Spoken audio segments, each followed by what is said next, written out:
They had fed the dog some of Nika's jerky as they started to set off, and Alora had conjured some water for it to drink using one of the MRE dishes Nika had with her. It fed and drank quickly, before curling up quietly on one of the first-class chairs to go to sleep. Clearly it was smart enough to know that Alora needed to sleep as well, and that they needed to stay quiet as they ventured into the unknown. Jack climbed up on top of the roof of the train on Overwatch after Nika had quickly managed to patch his plasma rifle up. According to her, there wasn't much damage, and it just needed a quick check over, but Nika suggested running a full diagnostic when they went back, and to favour his Dominator for now, if he had the choice. The top of the train provided minimal cover, but it was the best place to look ahead, and gave him a greater field of fire if need be. He was happy to be alone with his thoughts as he kept an eye on everything ahead. Even though Sephi was travelling at a cautious pace, it was still brisk enough that the breeze caught his face. It had been a hell of a day. Hell, he'd only been with the group for about 3 days, and it had constantly been a wild ride. Was this his life now?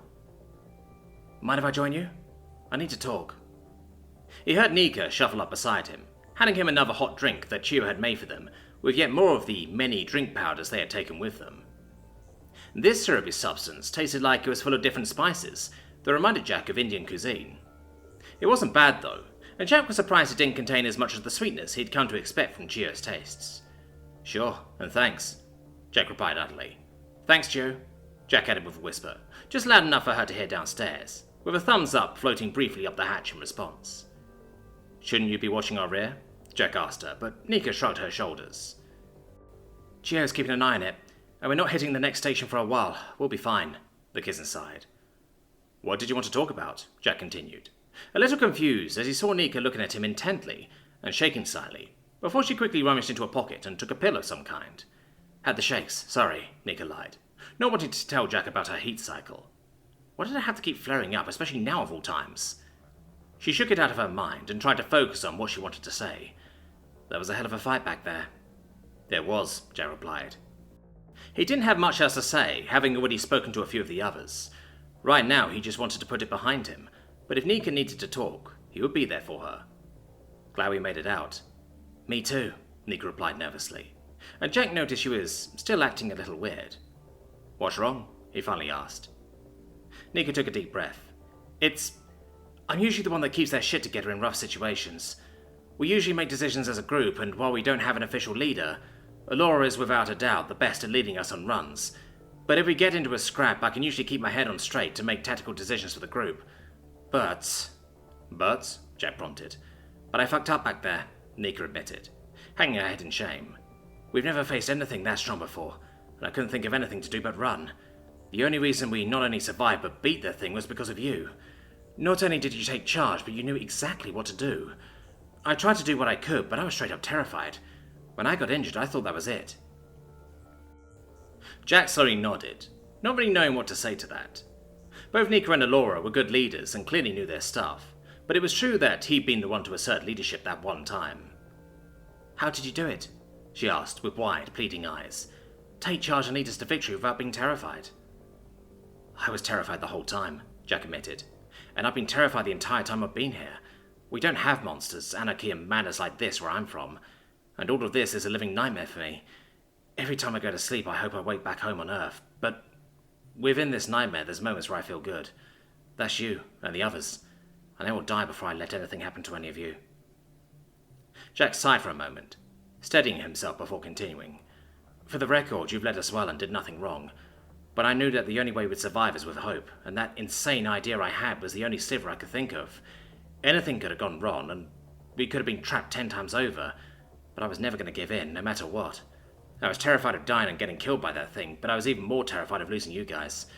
That was the only reason I kept it together for as long as I did. Nika nodded in understanding. So it was the hope of an insane plan that kept you going better than I did, Nika sighed. Jack nudged her playfully. You're way too competitive, you know that, right? She snorted. So people keep telling me. I just feel like I've let all of you down, and now I'm terrified I won't be able to pull myself back together. Jack placed a hand on the kitten's shoulder. We all take losses sometimes. It's how you learn to move on from them that separates a champion from everyone else. Nika smiled as she nodded. You're right. You give Alora a run for her money and wise advice. She stopped and fell silent for a few moments, looking nervous. "Can I ask you a favor?" she asked Jack, steeling herself and looking right into his dark brown eyes. "Of course you can," Jack replied, a little nervous himself. "Can we just hold each other for a little while? Make each other feel safe just a little more?" she asked, bracing herself for rejection. Instead, Jack said nothing, wrapping both of his arms around Nika as she did the same to him. It felt good, and the kiss that followed felt all too natural. "All right, everyone, last stretch," Sephi called out to everyone, after sipping on yet another energy drink. Though she had swapped to take an occasional power nap with Chio temporarily taking over, she had driven for most of the trip, and so the others had mostly been okay with her drinking an excessive amount of the sugary goodness, despite her less than stellar record with sugar. Sephi had given Jack a knowing wink when he came down for a break, but didn't say anything as he grabbed a drink. She had said before she was cool with Jack getting more intimately involved with the others, and even encouraged him, but even still, he would have to talk to her about it. The rest of the riot had mostly been uneventful, though those on guard duty had to be on alert every time they went for a station, just in case there were hostiles. There weren't any, thankfully, with Chio suspecting that few creatures would even be able to get in, though she also speculated that their enemies ahead could also have cleared the way, and added to the ranks of Risen that were likely in play. He hadn't faced them yet, but the others had informed him well of the likely kind they'll be encountering, and he was feeling confident. "Excellent," Alora yawned, having been woken up by the announcement. "Are we all prepared?" Alora looked to the rest of the group. Jack nodded with conviction, and curiously to everyone's amusement, so did the dog, clearly keen to be a part of whatever was going on. "Would be nice to have another of those MREs before we have to walk again," Sephi joked. "You got the pizza one, Nika? Those are the best." "We had a pizza party only a few days ago," scolded Nika. "And no!" "Perhaps we should go over our planned route and discuss any last things?" Shia pointed out, wanting to get them on track. "If we're coming back this way, we could stash most of the heavy stuff we don't need on the train or nearby," Jack reasoned. "Means we can be quicker without tiring." "We'll need to see the other side, but if the station's sealed, it shouldn't be a problem," Nika agreed. "We can just leave it here on the train. I can lock it to only respond to us," Sephi added.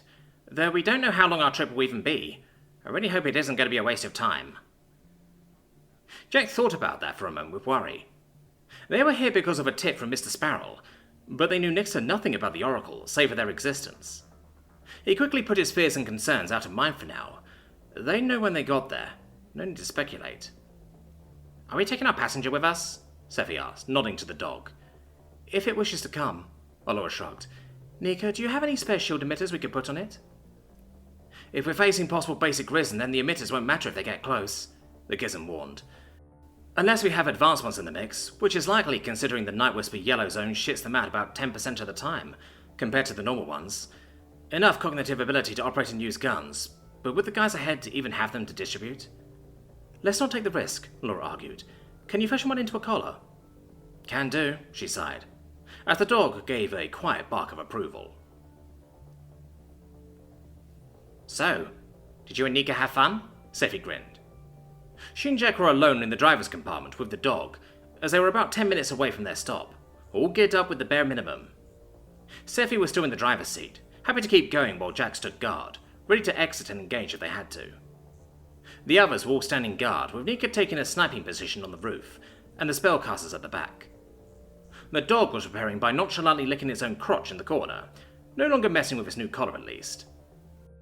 "Look, Sephi, Jack started, only to be cut off. "Hey, I said it was cool," Sephi grinned. "About time she loosened up. Just make sure we get our time together and I won't be jealous." She paused a little for dramatic effect. "It's Chio I'd be more worried about. She'll want in on the action too." Jack coughed a little on his water. "Yep," Sephi continued, not letting up. "Though maybe you already have in a way. She seemed super happy after you merged, but won't tell me why." "You shouldn't have told me that," Jack grinned. "Now I won't tell you either." She rolled her eyes in amusement. "Well, I'm glad in a way. She's been a little stormy since she can't talk to you properly yet. I can't tell with Alora, though. She's very good at hiding her thoughts and feelings that even Chio claims she doesn't know at times." Jack just nodded along, taking a few sips before deciding to change the subject. "So, what's the story with that Night Whisper place?" "Ooh, it's spooky. At least you didn't bring it up before we rested." Sylvie's grin turned just a little more serious as she began. It's a bad place, evil and corrupted. Not much is known for sure except that it spawns undead, either converting dead bodies within its reach, or creating brand new ones somehow. And that's just the yellow zone. The surrounding district's closer to the perimeter. Further in, you get much worse. So much that nobody goes there. She took a sip of her energy drink before she continued. Right in the middle, you get Night Whisper Manor itself, a vast noble estate covering several districts. Nobody really knows what happened, but there was some kind of cataclysmic event originating from the manor. Some say the patriarch was a powerful literal demon. Some say that a cult infiltrated the family. Nobody knows for sure. You all stress not to mess with that place, Jack said. But I've got to ask. What happens to those that do fuck with Night Whisper? Sephi nodded. Some insane groups can get deep into the yellow zone and come back with riches somehow barely alive, but always with casualties. Some accounts mention intelligent undead within. Nothing like the ones that walk and talk amongst us like normal. These are smart, powerful, and utterly hateful. Jack nodded. He'd been curious, but this didn't sound good. Is carpet bombing an option? Sephi laughed. Tried and failed. They have magic over there protecting the place. Though several parties that instigated attacks like these have afterwards suffered from things that seem like accidents, but are probably not, you know. So an evil power operating right on the city's doorstep, Jack concluded, to which Sephi nodded in agreement. Probably. But the common line is that it's just an abnormal zone and there's no agenda of any kind. If there is a driving force, we don't have any kind of name or identifier. But if there was, it'd be top 10 for sure. But even heroes don't come back from trying to find out. Damn, Jack simply replied. It didn't sit easy with him that there was a threat like that they knew next to nothing about. And with that, Sephi raised her voice just loud enough for the others to hear, seeing markings ahead of them in the tunnel. We have arrived. The station they had arrived at was a small one, with just the two platforms either side for opposing directions with stairs heading up, and the tunnel that kept going. On seeing that there were no hostiles waiting for them, and Chio confirming that there were no auras, they stopped and disembarked, listening for anything and finding nothing. Emerging up the stairs, they found a shut entrance door, similar to the one they entered. Though Sephi could apparently tell that the maglocks had been initiated from the other side, the power surge they had triggered apparently reached this point and rendered them useless. Jack and Nika quickly unblocked and opened the door, as everyone else planned to engage. But again, no ambush was waiting. Instead, they emerged into what remained of a small outpost, a concrete palisade of sorts, with a few abandoned buildings and surrounded by vast overgrown trees, bigger than anything Jack had ever seen on Earth. Guys, I see something, Sephi called out, bringing their attention to the central courtyard. There were the remains of an old flagpole, and a few signs of campfires long past, but the dark, wet splotches of blood was unmistakable. It's recent, Nika added as she dipped her fingers in. Probably a Zorn patrol, though I can imagine this spot's an obvious rest stop for travellers that come this far out. How long? Allura asked. No more than an hour. We must have caught up to them, Nika replied. So where are they? Tracks lead this way. Jack pointed at the signs of fresh footsteps and shifted foliage. Dare I ask which way it is to the Oracle? Same way, Chio confirmed, looking at the map. Either they're going for them, or setting up an ambush. I don't think it'll be an ambush, Nika replied thoughtfully. In fact, I don't think they know we're coming. How so? Allura asked. If it was an ambush, they'd have done it in close quarters here or in the tunnels, but they haven't, Nika reasoned. And they also tried engaging the maglocks, not knowing it wouldn't work. Chio, would they be able to feel if the spawn is defeated or not? Depends how far away they are, Neolithy reasoned. We made good time using the train, but they would have been far and ahead by many hours when we defeated it. It's possible they don't know. Then we can sneak up on them, Jack added, and decide if we engage or not depending on the numbers. Agreed, Allura nodded. It's about an hour and a half to the Oracle from here, but we can probably catch up.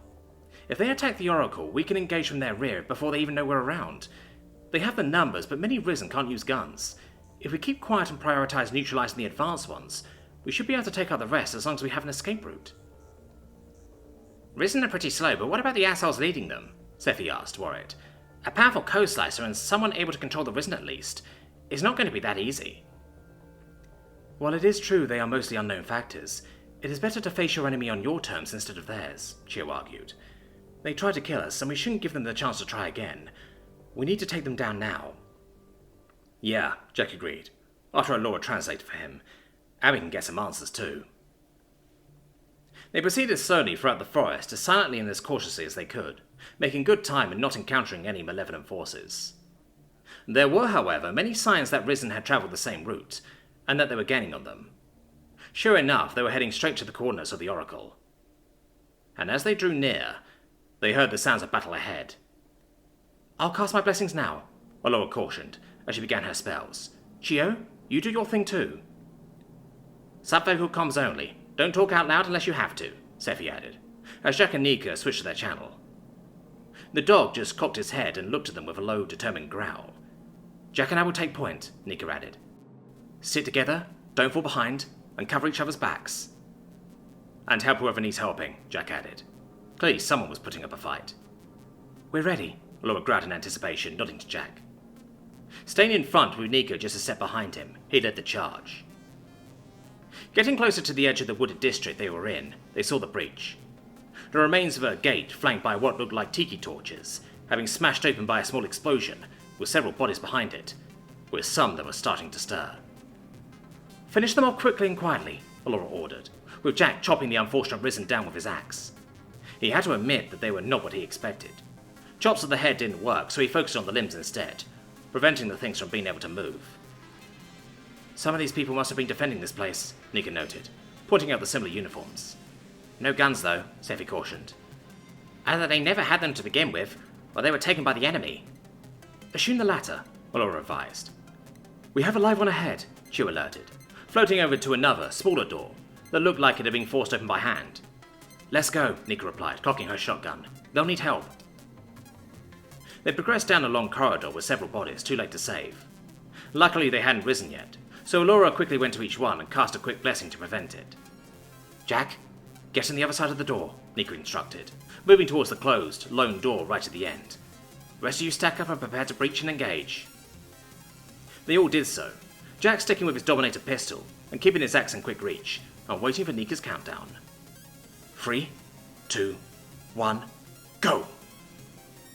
They barged through the door, coming out into a wide garden area, the group not hesitating to go loud, as several shambling figures reacted to their presence. Jack fired at the closest one, aiming center of mass this time as it collapsed in a pile of twitching limbs. Sephi was less effective, as she peppered two more with rapid fire, only for them to shrug it off, until the dog dashed forward and tripped them up, with the following sustained fire eventually bringing them down.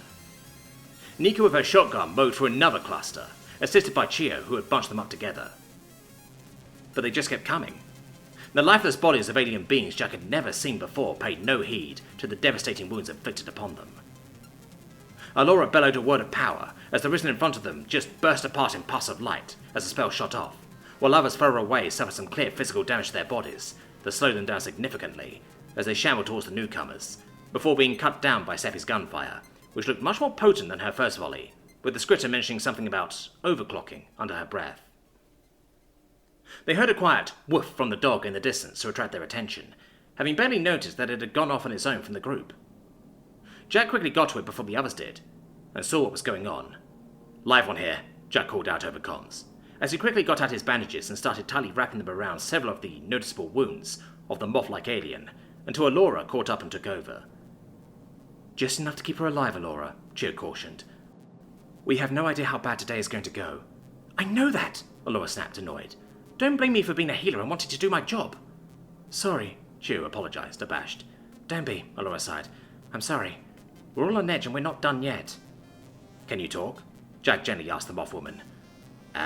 You probably shouldn't get her to talk while she's badly injured," Sephi cautioned. "I know," Jack nodded. "But we need to know what's up ahead and how to get there. There's still gunfire, so maybe they don't know we're here yet. And if we can surround them, then our odds go way up." The moth woman stirred and tried to say something, to which Nika gave her some water and put her ear close. "At least 40 left. Controller, trying to access the Oracle Chamber. We cannot be..." "It's okay," Sephi interrupted, seeing the woman start to fade into unconsciousness. "Which way?" But no answer came. "She's unconscious, but I was able to grab the thought from her mind before she drifted," Chio interrupted. "This way." They left the still-living moth woman in a janitor closet to recover, as they followed Chio down one of the paths. While there were sounds of combat from other places in the complex as well, Allura was adamant that they defeat the controller to weaken the swarm. "Should be down here," Chio warned, as they progressed deeper, picking off any wandering risen as quickly and as quietly as they could. I detect many auras ahead. And I hear little fighting, Nika warned. Be in your guard and stack up. They did so, sneaking over to a still smoking metal door that had been blasted in by some kind of explosion. They could hear voices inside, but few sounds of fighting. We don't have time to waste. They need us, Aurora warned. Take out the controller as soon as you see them. All right, Nika replied, as everyone got ready. Jack gripping his Dominator tight. On my signal. 3, 2, 1, now!